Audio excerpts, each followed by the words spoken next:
y devolvernos a Él con corazón agradecido. El centro de la adoración auténtica es Dios y no la necesidad humana. Pero cuando adoras a Dios correctamente, todas las áreas de la vida son afectadas positivamente y tus necesidades son satisfechas. Bueno, el propósito de la lección de esta semana es justamente eso: mostrar cómo la auténtica, la genuina adoración afecta todas las áreas de la vida. Veamos.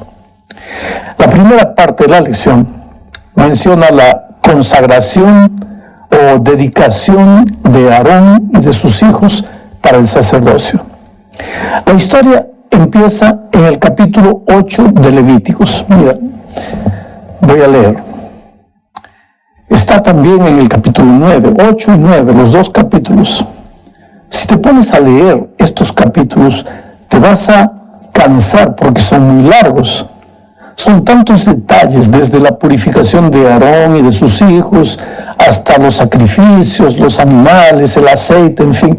Quiere decir, para nosotros son detalles, y a veces son detalles insignificantes, pero para Dios esos detalles son importantes.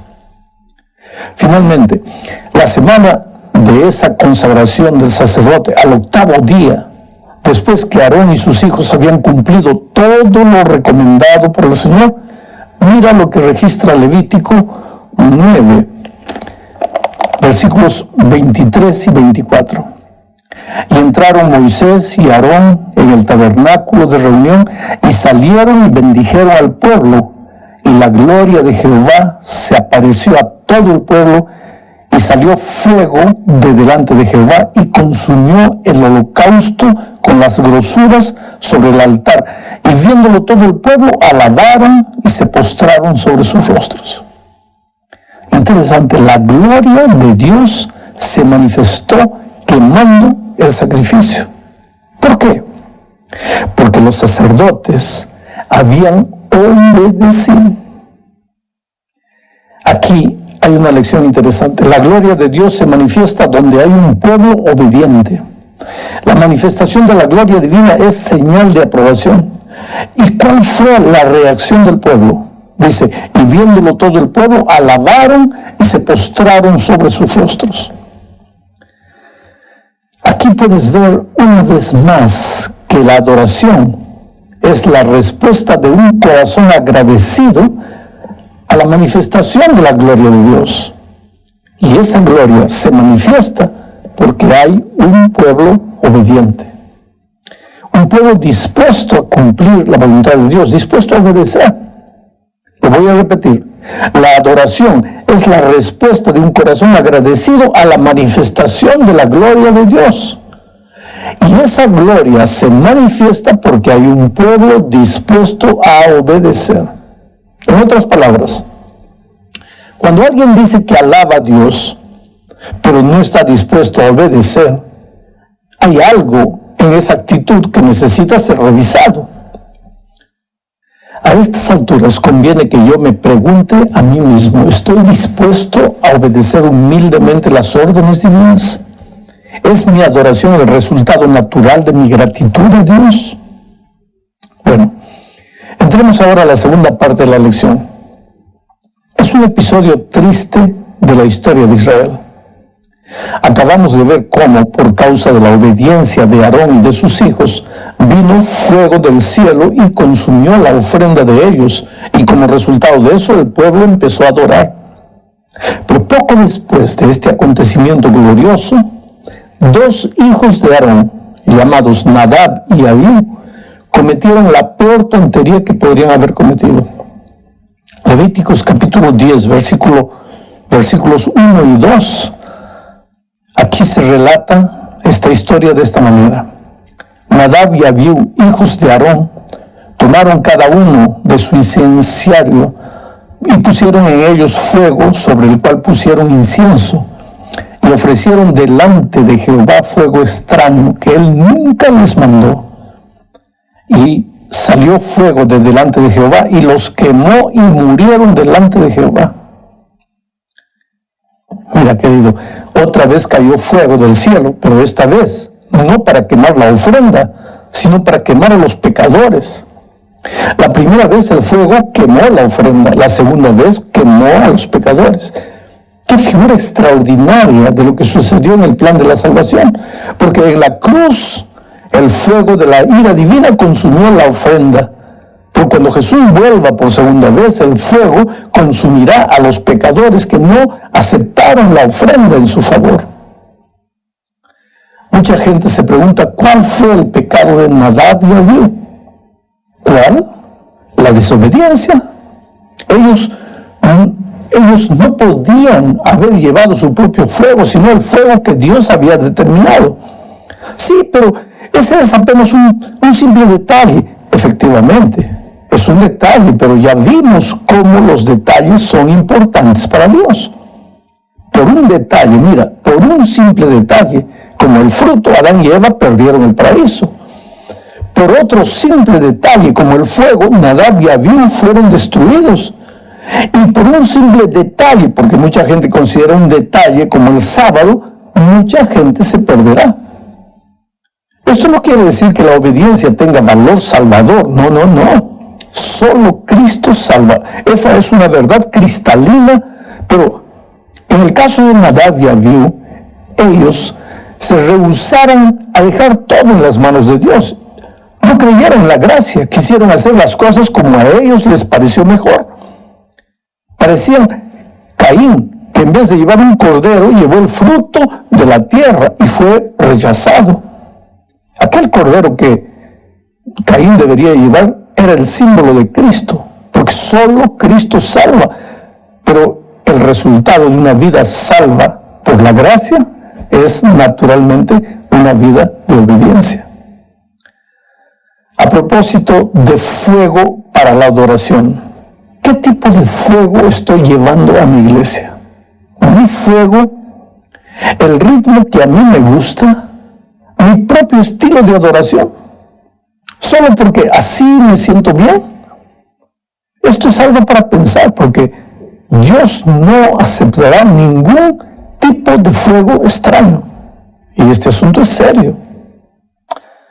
La tercera parte de la lección tiene que ver con el cántico de Moisés antes de morir. ¿Sabes? Esta es una bella poesía hebrea en la que Moisés bendice a sus hijos. Esta poesía está registrada en el capítulo 33 del libro de Deuteronomio. Voy a leer solo 2 versículos. Están casi al final del capítulo. Son los versículos 26 y 29. Dice así: no hay como el Dios de Jerusalén, quien cabalga sobre los cielos para tu ayuda y sobre las nubes con su grandeza. Bienaventurado tú, Israel, ¿quién como tú, pueblo salvado por Jehová? Él es tu escudo protector, la espada de tu triunfo, así que tus enemigos serán humillados y tú pisotearás sus lugares altos. Estos versículos pueden ser estudiados como 2 joyas que presentan la motivación correcta para la adoración. Nota lo que dice el versículo 26. No hay como el Dios de Jerusalén, quien cabalga sobre los cielos para tu ayuda. Dios es Jerusalén. ¿Qué significa eso? La palabra Jerusalén viene de la raíz hebrea yashar. El sentido es estar firme, no cambiar, permanecer siempre en pie. La idea viene de la montaña que no se mueve y que permanece siempre firme, aunque las intemperies lo castiguen. Dios es así, no cambia, sus promesas permanecen para siempre.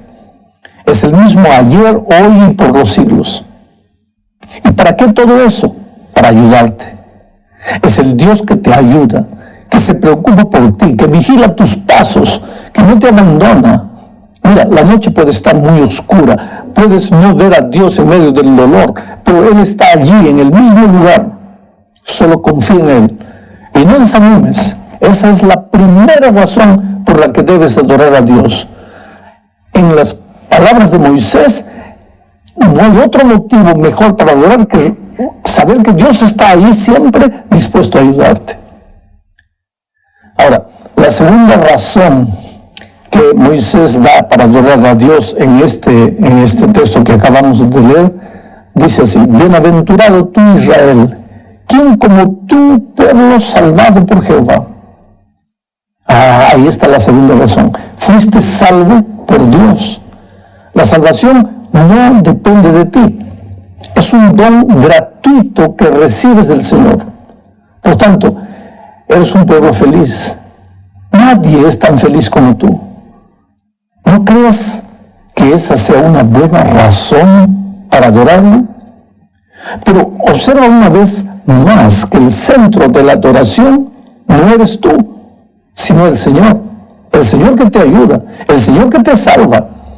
Toda adoración auténtica es inspirada por Dios y se centra en Dios y no en el adorador. Para entender la cuarta parte de la lección, es necesario leer todo el capítulo 1 del primer libro de Samuel. Aquí encontramos la historia registrada de Ana. Fue una historia que tuvo lugar en el templo. Ella se había rendido completamente a Dios. Ahora, lo que la llevó al templo a adorar no fue la necesidad. Es verdad que ella necesitaba un hijo, pero lo que la llevó al templo a adorar fue la confianza en un Dios benigno. ¿Por qué Ana confiaba en Dios? Para confiar en alguien es necesario conocer a esa persona. Tú no puedes confiar en un desconocido. Quiere decir que Ana conocía a Dios y por eso confiaba en su benignidad. ¿Sabes? Hay personas que en la hora del dolor, en lugar de confiar en Dios, piensan que Dios no existe o que si existe se olvidó de ellas. Pero Ana, en la hora de la aflicción, fue al templo a adorar a Dios. ¿Por qué? Porque lo conocía. ¿Y por qué lo conocía? Porque pasaba tiempo con Él, cultivaba el compañerismo diario con Dios. La lección que encontramos aquí es que la adoración auténtica, que nada más es que la demostración de confianza en Dios, es un resultado natural de la experiencia de vivir todos los días con Jesús. Una experiencia de comunión diaria entre el adorador y el Señor. Porque la verdadera adoración no es solo cantar músicas alegres, músicas que me agradan, no es solo levantar la mano, como dije muchas veces, sino es una actitud de sumisión completa de mi corazón a Dios. Cuando un adorador empieza a defender con uñas y dientes un estilo de música, sea antiguo o sea moderno, esa persona necesita recordar que el centro de la adoración no es el estilo de la música, sino Dios. Y también necesita recordar que el mejor instrumento de adoración no es la batería, ni la guitarra, ni el piano, ni el órgano, sino el corazón del adorador. Un corazón transformado por el poder de Dios, un corazón sumiso al Señor, como era el corazón de Ana. Llegamos ahora a la última parte de la lección. Es una historia dolorosa, pero que enseña una lección valiosa. Mira, Dios le había ordenado al pueblo de Israel a destruir por completo a los amalequitas. Los amalequitas eran una nación rebelde a las súplicas divinas de arrepentimiento. Bueno, el tema ahora no es explicar las razones divinas para acabar con los amalequitas, sino analizar la actitud del rey Saúl. Dios había ordenado destruir todo, inclusive los animales. Pero Saúl trajo al rey amalequita vivo y también trajo el ganado de los derrotados.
Ahora, cuando Samuel escuchó el ruido que producían los animales, el profeta preguntó: ¿qué es esto? ¿Qué estoy oyendo?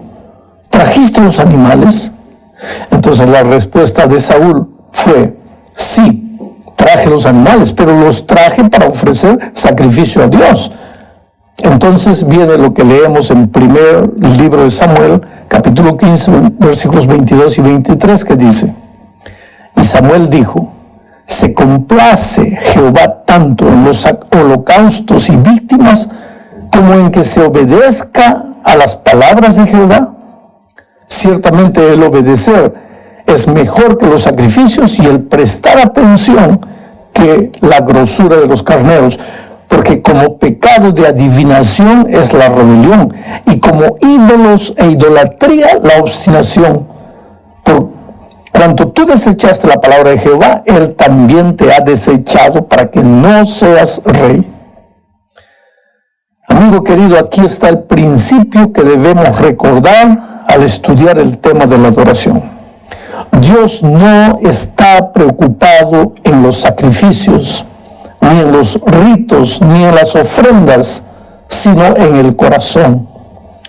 Si tu corazón le pertenece y eres un hijo sumiso y obediente a Él, entonces su corazón, el corazón de Dios, se alegra por causa de tu adoración. Pero si por el contrario solo quieres adorarlo, entre comillas, pero tu corazón no es un corazón transformado por su poder, querido, yo lo siento mucho, pero Dios no acepta lo que tú le ofreces. Pero ahora entramos en un asunto delicado. ¿Y quién conoce lo que tengo dentro de mi corazón? Solo Dios. Es por eso que los seres humanos debemos tener mucho cuidado en juzgar y condenar. Pero también tenemos que tener igual cuidado en jugar con la paciencia divina, porque si rechazó a Saúl,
porque el rey estaba más preocupado en adorar que en obedecer, puede también rechazarme a mí. Y yo personalmente no quisiera estar en la piel de alguien que es abandonado por Dios. Hace muchos años conocí a un joven que había nacido en una familia cristiana, pero al llegar a la adolescencia, él empezó a involucrarse con música rock. Entonces su padre, con el fin de que no abandonase la iglesia, empezó a formar dentro de la iglesia un grupo que usase los mismos instrumentos de la música rock. Ahí el muchacho continuaba con la música que le gustaba durante la semana, y los sábados estaba en la iglesia tocando los mismos instrumentos, porque le apasionaban esos instrumentos.